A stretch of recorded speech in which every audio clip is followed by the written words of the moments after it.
I'm Ben Katzman. And I'm Ben Conklin. And this is Ben Squared.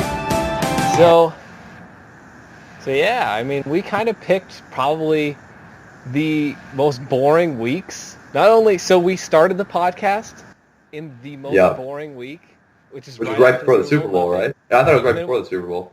It was like right after the Super Bowl. Remember? Because we said congratulations to the Patriots, all that. And then we did like next week, which was also pretty boring. And then we waited until all of free agency and all of the draft was done. And now basically the most exciting part of the offseason. There's no training camps going on, no OTAs, nothing. It's just total. Yep. So, thanks for listening. This is probably the worst sports podcast ever produced, but that's all right. So, Casson, what about the Steelers? What? I know you've been following basketball. What's going on? That's where all the cool shit's been happening. But of course, basketball is off the chain right now. Like what was happening in football a month ago is currently happening in basketball. Let's do a reverse. Start with the whip round coverage. I like that idea. Because really, there's only basketball. So, basketball, baseball. What's update? Fill me in and fill in the listeners on what exactly has been going on with basketball. Because I know who someone just signed. What was his name? Gordon Hayward? Yeah, he signed with the Celtics. Gordon Hayward. Yeah.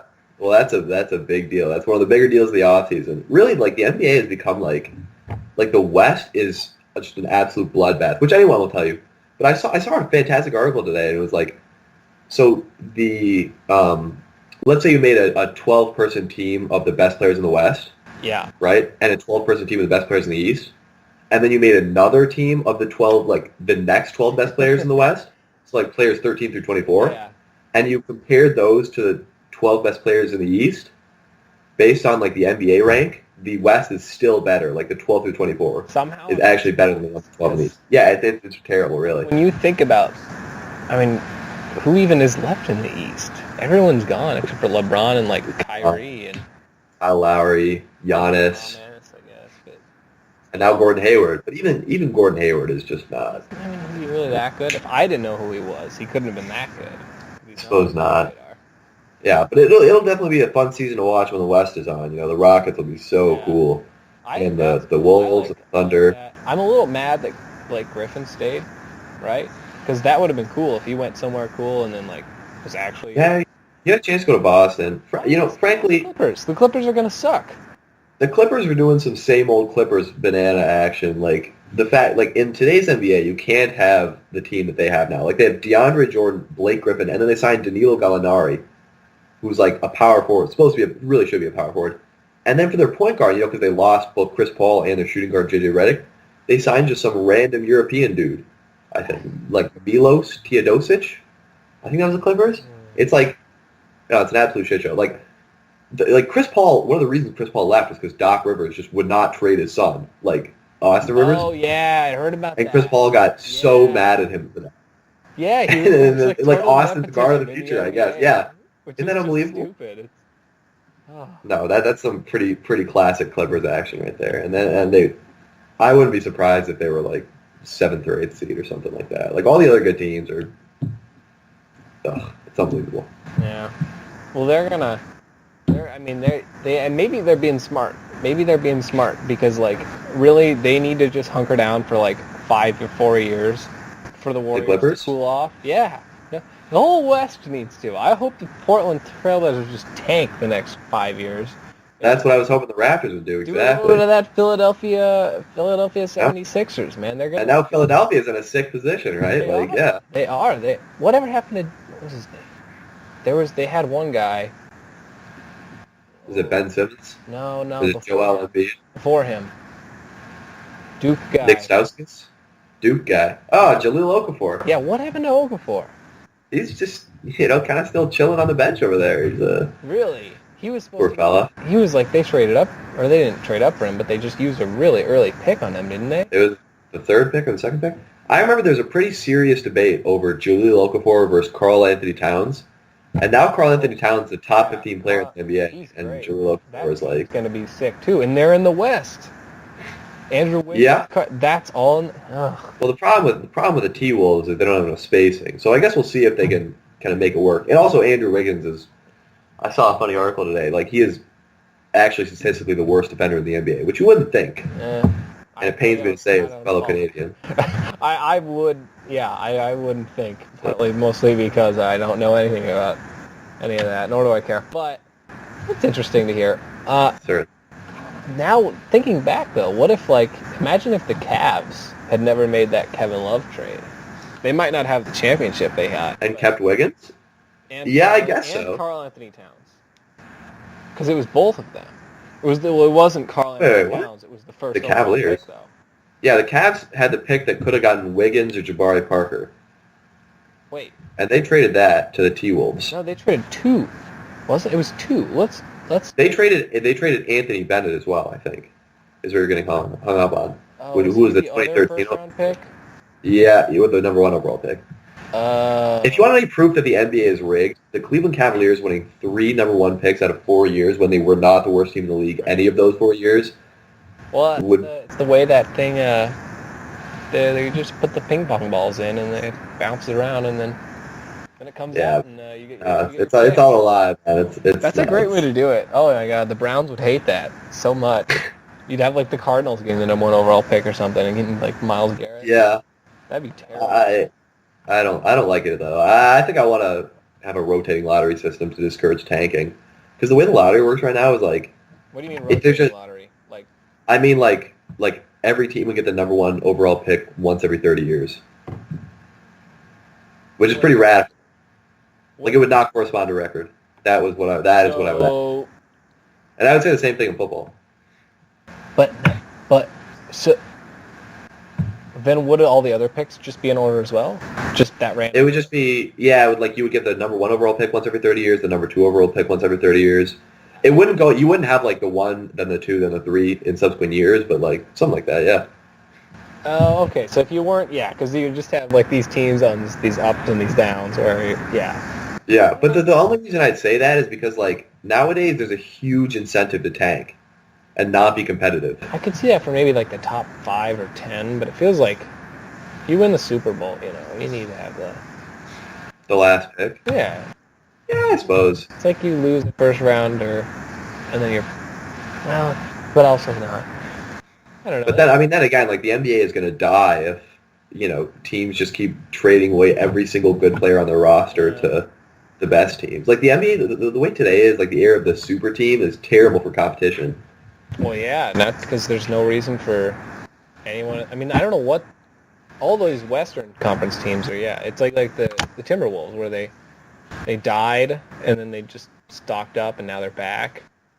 Yep, and the Sixers and the Bucks and the Suns. Yeah. I mean, the Sixers traded away everyone. Ball of mediocrity there. Yeah, that's something to respect. And the Raptors, not tanking though. Going just the fact that you're straight in the middle and losing to the Warriors in the first round. There's something. We're determined. They're fun to watch. You guys might improve next year with Nurkic. You never know. He could be good. Okay, so moving right along. Do you have more significant things about the NBA there? Not much, big guy. The Raptors.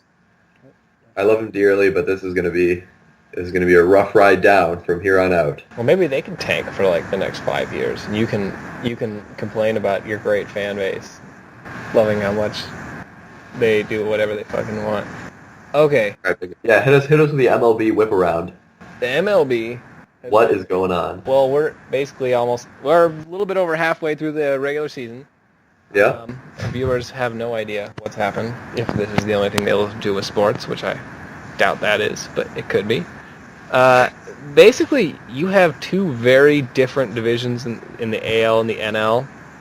As you know, there's 6 divisions, 2 conferences.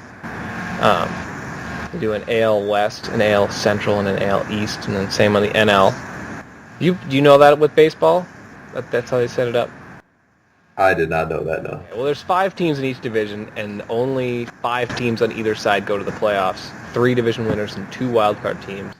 So it's a lot harder to get in the playoffs, basically, than basketball, where it's like... Yeah, of course. It's just obnoxious or whatever. Well, 8 teams from each conference. 8? Yeah, so 16 teams total, yeah. It's just, I thought 16 teams. Right. So, but basically what you have is the National League, which is... My Mariners are in the American League, so not to my worry. You have the Nationals are running away with their division. No one else is even above 500. 50-34. Little shout out to Drew there, Washington D.C. Big Nationals fan, and he doesn't know any of the players. And then you've got the Dodgers are basically the kings of the National League as a whole. 7-29.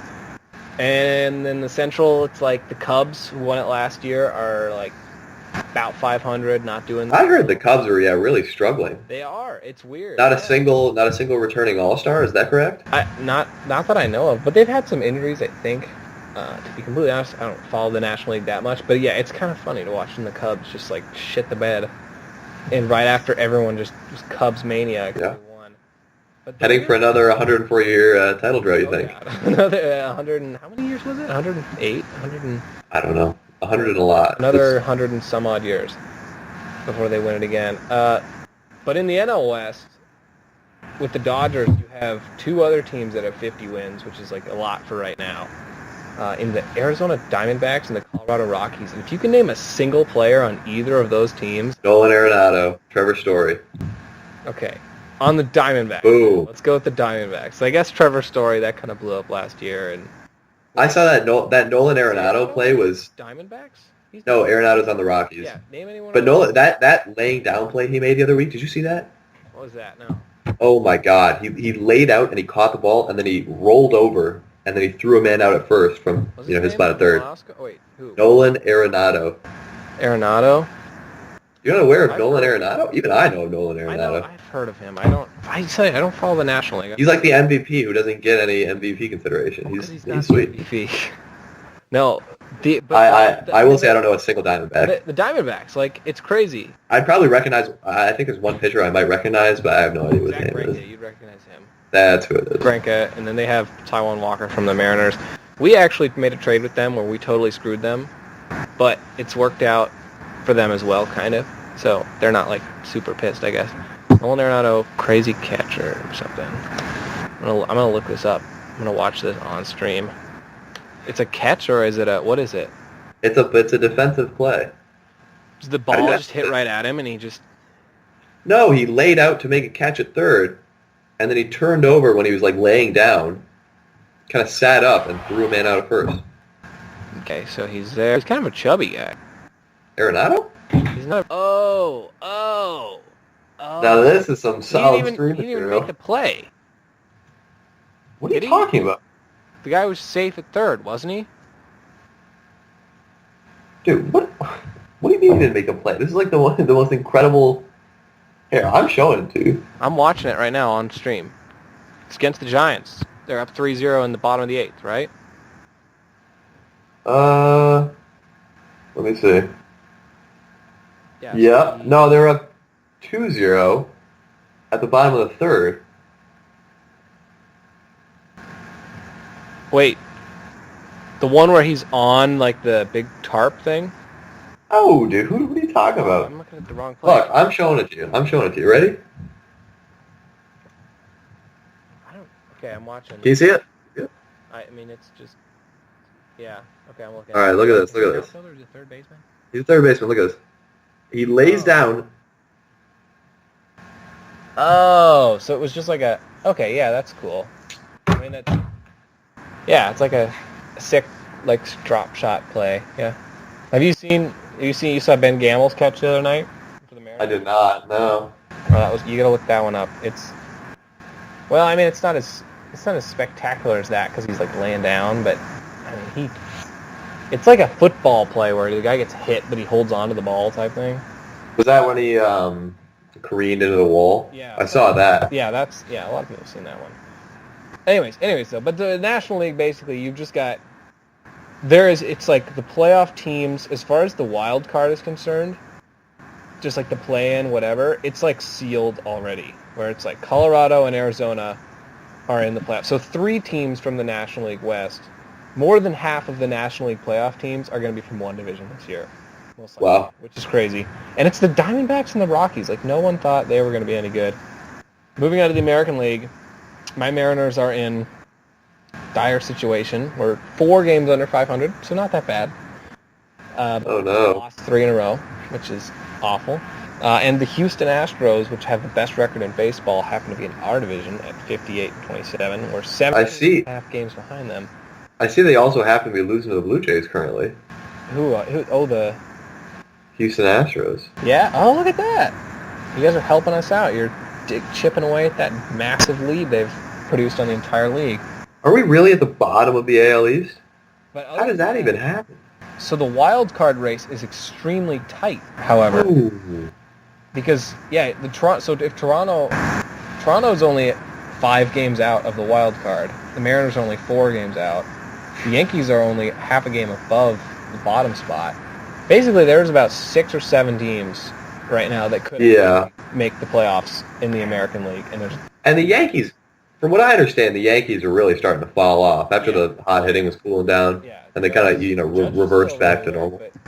You can't just win games with just Judge, and their pitchers were doing better than they should have. Yeah. Not sustainable, not long term. Mariners, on the other hand, we got a ton of injuries. We had you have a 5-man starting rotation, of course. We had 4 of our 5 starting day pitchers were hurt going into the season, or about a month into the season, 2 months into the season, and one of them just got Tommy John surgery, so he'll be out for not all of this year, but also all of next year as well. That's how baseball injuries work. And then we've got one of them who's never going to come back and probably going to retire. Oh, wow. Felix Hernandez came back and is playing like crap, and Paxton's not nearly as good as he was. So it's rough for the Mariners right now. The hitting has been great. We've had some guys. Ben Gamel, of course, actually leads the major leagues he leads the American League in batting average. He's awesome. He's great. He's got this big, long hair. I've seen the hair. I like the hair. He's great. But and we've got a great leadoff man in Gene Segura. So manager's playing all right too. There's a lot of moving parts. The Mariners basically either need to start losing every game they play or start winning every game. Because if we are at 500 and we don't sell at the trade deadline, because that's a big thing. You know how that's similar to the NBA. Where you got a guy with a 1-year deal left. Yeah. You sell him at the deadline because he's going to go. Or in the off season, I suppose. Yeah. I mean, that's what happened to Paul. That's what happened to Paul George. Well, yeah, but he wasn't a free agent this summer. No, he's a free agent next summer because. This is. Oh, you're talking about a half-season rental? Yeah, baseball season. Well, yeah, because it's like teams are ramping up for the playoffs and. Yeah, that's not really a thing in basketball, I suppose. Not. I can't remember a half-season rental, the likes of which we used to be off in the MLB. It happens in baseball. It's always big. I remember Cespedes forever ago going to the Sox. David Price always got floated around. Kevin Bay, I think, for the Tigers. He went to the Blue Jays one year. I remember he got rented. Yeah, and he got to the Blue Jays. And then, who was it? Went to you guys. Yeah, but we kept him. We re-signed him. You guys locked him down. And the Mariners locked down Segura, actually, for 5 or 6 years, too. But, yeah, I mean, that's basically baseball. There's some controversy with some one catcher. The juiced balls, right? The what? The juiced balls. Oh, are you talking about the thing where there's all these home runs? Yeah, the home run scandal. And there was a study that came out that said that the drag on the balls was different than it should be or something like that. That might be true, maybe not. I don't know. Whatever it is, there's a lot of home runs going on, and I don't know if it could be that. It could be whatever it is, it's not helping the Mariners out because we are the fucking home runs ever. It's pretty terrible, but I mean that's basically it. I don't. Baseball is such a slow-moving bullet where it's just like it does not things do not happen overnight. Really, it's just like games. I mean, you lose a game and it's like losing half a game in the NBA. Yeah. Which is not a big deal in the first place unless you're like the So. Yeah. All right. What do you got for the Steelers, Katzman, in the NFL? All right. Back to football. 2 football for the first time. Yeah, I suppose so. It's been a little quiet in the Steel City. Not that I am in the Steel City, but I was say, have you ever been to the Steel City? I have never been to the Steel City. The truth comes out. Yeah. That's never even been to a Steelers home game. Now it's on the internet, I suppose. Not great. Fans are going to be mad, especially this. I know. All right. But let me think here. Not much to report. I heard, just scrolling through Bleacher Report. Let's see. Justin Hunter was a big offseason standout, as was Cameron Sutton. But, Cam Sutton is probably honestly going to be playing in the nickel. So not a huge contributor. And Justin Hunter might not even make the roster with Juju Smith-Schuster, Martavis Bryant, Antonio Brown, Sammy Coates, Eli Rogers. Wait, who? Justin Hunter. Oh, was that? No, we signed him for the Bills. He'll probably. Too many wide receivers. It doesn't matter at this point. Too many talented wide receivers. I'd say. Yeah, but what the real story is the defense, because the defense will be at a playoff caliber, I think, next year. Now, let me put it this way. Caliber this year? Is that what you're saying? Oh, definitely not. Are you kidding me? No, we won by pounding the ball into Le'Veon Bell and then Antonio Brown breaking 2 50-yard touchdowns a game. But I can see that. No, definitely not a playoff caliber defense this year. But next year, of course, with the addition of T.J. Watt, I saw some article that was like, Steelers field title caliber defense. T.J. Watt has a chance to be Defensive Player of the Year in his first season. I was like, what? No, that's not going to happen. But no, T.J. Watt will get Hawk Blogger stats that I pull up. Yeah, Hawk Blogger, of course. Things that the Seahawks lead the league in, like tackles. APY over tackles. Yeah, AP. Okay, so tackles isn't that obscure. Right? Tackles is a ludicrous. Tackles is pretty like, oh well, what did you do if you're on defense? Oh, I don't know, I tackled him. Like that's like the tackles thing. Like rebounds. It's not a good stat or like a yard. A tackle. Oh, it's nothing like a yard. Like a yard in. Oh, the only thing that matters would be tackle percentage. It's tackle percentage. What? That doesn't matter for like a middle line. Tackle efficiency. I think it does, but whatever. Hey, I mean, it matters, but it's not like the most. Okay, so they're just kind of doing whatever. It's the Steelers. They have boring off seasons, right? Of course, but we're gonna. I think it's all about player development, in-house development. Defense can be gelling as a unit. They are one of my fantasy sleepers, so. Well, I really believe in there. I might steal them from you in the late rounds then. I don't think you will. I think I'll be drafting them earlier than you might think. Second round defense. And by that I mean the second to last round, of course. That's how it usually goes. Seahawks end of things. I'm actually feeling pretty good, not only about this season, because I think we'll have a bit of a resurgence, especially on the defensive line. We used to be the big Legion of Boom team. Now we're getting a lot of good players on our. Well, why do you say that? Nolan's about to break out, and Frank Clark's already getting better, and Michael Bennett, Cliff Averill. But Michael Bennett's, of course, aging out. And then we've got some questions in the secondary, but I feel pretty good about the guys we drafted. I'm ready. I think the question everybody's going to be asking you is can the offensive line protect Russell Wilson? Like, what do you think about the O-line? No, like that's just been the question. You can't win without a good O-line. It's just a fact. But you can do all right. And we do okay. We did get Luke Joeckel, who I feel good about.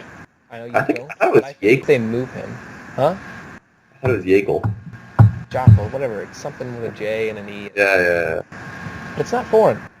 It is, sure. I guess, probably. But and then they've got they got some guys in the offseason they signed. A sneaky development maybe out of what's his face? What? The Alabama guy. You never know with them. Oh, Cam Robinson? No, the one we got.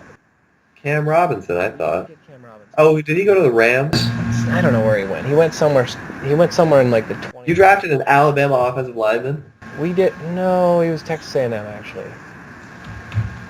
Jermaine Ifedi. That's what I was talking about. Sorry, never mind. Oh, I think Ifedi. The old double agent. He will take some strides in the next few years, I believe. I think he's going to get better. And the best part is, though, there's not an ounce of worry in my system, though, about us locking up the division going forward. Like, I think next year there's a very slight chance the Cardinals could have a big year and take us down. But they lost so many players on defense, and their players are getting old. And then, like, after next year, it's almost a fact that they're not going to have Carson Palmer. They're not going to have Larry Fitzgerald. Like, maybe not even Bruce Arians. Like, well, theoretically by then, the 49ers are on the come up. Oh, but are they really? By the way, absolute tragedy that Colin Kaepernick is not signed yet. But that's something we can talk about later. Anywhere. Well, you got to look at it like at the end of the day, like realistically, that's a lot of noise. That is a lot of noise wherever he goes. Kaepernick? Yes, that's good. Kaepernick is a great locker room guy who is a starting caliber NFL quarterback. Yeah, okay, for a team that needs a starting quarterback, that is a fact. A team that needs a starting quarterback, but people were getting mad about, like, oh, the Seahawks didn't sign him. Like, no, Seahawks don't need to sign him, but somebody needs to sign him. I mean, the fact that he's still on the market. You remember when the Seahawks were flirting with it, right? Yeah, I do remember that, yeah. But it was just like... And then who did they sign? Case Keenum, which... Okay. Yeah, Case Keenum instead. Yeah, I mean, Trayvon Boykin is neat. I like him. But... what crime did he commit? There was something with a car and... Kind of runs with the territory with NFL players nowadays. It's a little... I don't know. I hope it... Well, I should check that, actually, because if that's something bad, then I need to redact that statement here. I'm checking here. I see that you guys picked up Ethan Posich in the draft, or Posick or whatever. Yeah, we did. I like LSU center, paved the way for Leonard Fournette and Darius Geis for 2 or 3 seasons or 4. After he crashed a car into a Dallas bar. So, Wow. A woman drive 4 people. Boykin was listed as the passenger. Was arrested on related drug charges and public intoxication. So, that's fine. I was under the false impression that it was either a DV or it was a DUI. I was under the impression that it was a DUI, which is why I didn't.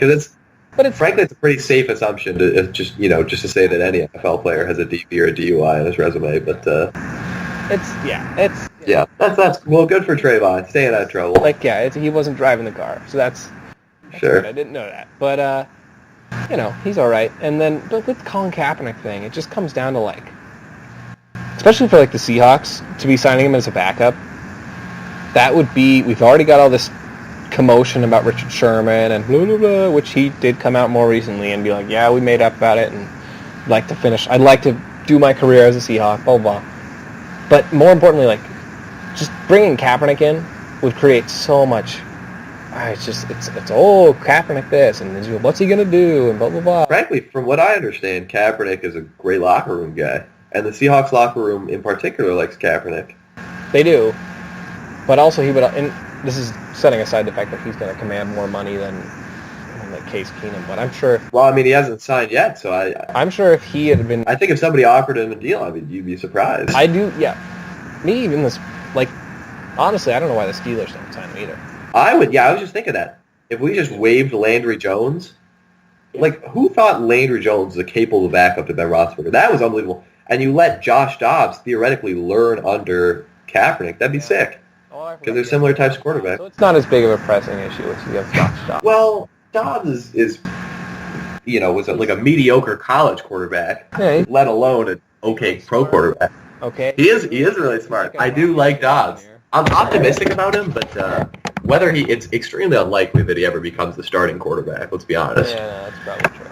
We're going to need to draft somebody in the first round next year. Who needs Kaepernick? Like I just said, this great fit with the Steelers, except for the fact that I don't think Pittsburgh is liberal enough to accommodate him. I don't know. He said he's not gonna. Which he would need to go to a Seattle or his conviction. That totally destroys he stood up. You know what? Just no matter the consequences, I am gonna sit for the anthem, blah blah, and then and then his shit gets, and then he can't get a job, and then it's okay, I'm gonna. Well, it wasn't just shit got real for him. It was he can't provide for his family anymore to an extent. Provide for his, what are you talking about? What? Kaepernick, they just got blackballed by the NFL. That was crazy. Tons of money in the bank. Not to mention, people were giving him death threats. Yeah, but that's okay. Also, he set the ball in motion. You got to have respect for the man for what he did. That's a serious on you too. And if you don't vote, especially in state elections, because there was a lot of important stuff on those California ballots, i.e. marijuana legalization, which for the black community, there's a lot of drug arrests that are unfairly, this whole thing. Yeah. We've been through this many a time. It's so the fact that he didn't vote, I think, also takes a big chunk of credibility away from him, because that's I don't know why I didn't vote. You really should probably vote. And you shouldn't be going, and voting doesn't matter, whatever. Anyways, not to get too heated on the Kaepernick. Too political. Because we don't want to get. This is not political. This is a fun podcast right here. A sports podcast, you know. Yeah. Houston 3-7 against Toronto. What a miracle! Is that game over? Bottom of the seventh. Excellent. The Mariners start in 20 minutes, so I'm going to be excited. Playing the Oakland A's. Hopefully we can. Oh, Moneyball. What time is it over there? For me, right now, yeah. It is 6:52, but my computer says it's 9:52, which is your time. Oh my God! Yeah, I gotta go to bed now. Wow, you're going. Wow, see, that's my struggle. Is I used to watch Mariners games right now in your time. It would be like when the game started. It's that late. And your classes suffered. 4 a.m. So I would not be able to do that. Oh my! Yeah. When are you gonna go to bed? I don't know. I'll probably go to bed at like 11. That works for me usually. I got nothing going on. You're telling me you get like... That's crazy. It's 5 hours, right? Are you joining the Sleepless Elite again? I am not part of that group. And there's no way to become part of that group except for being born in that group, as far as I'm concerned. Last I remember, you were giving it a real shot. You were going to give it a real shot to join. Sure would. And Andrew convinced me that I could do that, and then I did a little bit of like Googling, and it was like, no. Realized that you could do some irreparable damage to your brain? Yeah. No, of course you can. You can't do that, so. Well, Katzman, let's call the podcast there. 1 second. All right, big guy, we probably calling it? I forget about this. God. Catch us next week on Ben Squared. We'll be all over the... That should be that'll be our fantasy football breakdown week. Yeah. What do you think about that? Yeah, we'll cover some fantasy football next week. Some big fantasy football. These are the champion and the third place finisher. Hey, you're in good hands. Might I add, I was the leading scorer over the course of the playoffs. You weren't as sneaky as I was because, as I've stated many times, when the cat was let the cat of the game was just like let loose and to run amok. When it was decided that like. All right. No one. All right. There were no rules. I'm just saying. When it became the Wild Wild West, we've been through that. I'm just saying. I'm just stating a fact. I did have the highest 4-week total over the course of the playoffs. I had the satisfaction of winning, and then that must be very sad of not getting to choose who get the haircut. Yeah, that was really unfortunate today. But next year it's getting serious. It's getting real. The haircut again, I don't think. We're doing something, and we're gonna have to see. We have to draft this league manifesto pretty soon. Yeah, we'll figure it all out on the next episode. Well, not on the next episode. That'd be fun, dude. We could have we could have like EJ, not EJ, of course, because he's not a top 4 finisher. We could have Shan and Drew call in. Yeah. We'll figure it out. I'm Ben Conklin. I'm Ben Katzman. And that was the Ben Squared Podcast. See you all next week.